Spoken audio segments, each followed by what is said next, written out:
Days before the case was to go to trial, a sense of closure for the family of a murdered Cobb County teacher.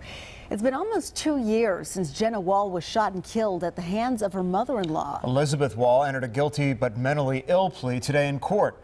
Fox 5's Patty Pan was in the courtroom today, and Patty, this must have been a very emotional day for Jenna's family and friends.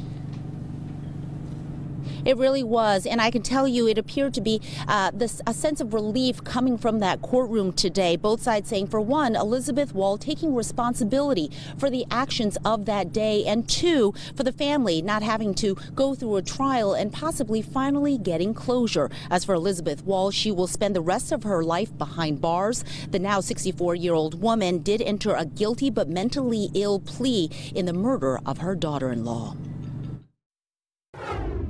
And on that count, I sentenced the defendant to life in prison.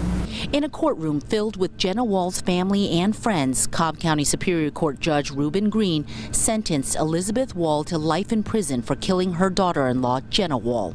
Standing with her attorney by her side, the 64-year-old woman entered a guilty but mentally ill plea Friday. Wall is accused of shooting and killing Jenna in June of 2016. That she has these mental problems. And I think that's what caused the shooting, was the voices that she heard and believing that that was the best thing to do.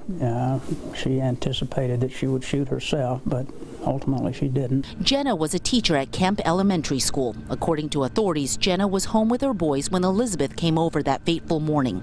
Investigators say Elizabeth called her son at work and told him to come and get the boys. Then they say she took the boys to her truck parked outside, went back in and shot Jenna in the kitchen. She actually shot Jenna 4 times. There was one grazed gunshot wound to Jenna's head. There was a secondary gunshot wound to the chest, a gunshot wound that Jenna received to her torso, and a further gunshot wound that she had to her abdomen.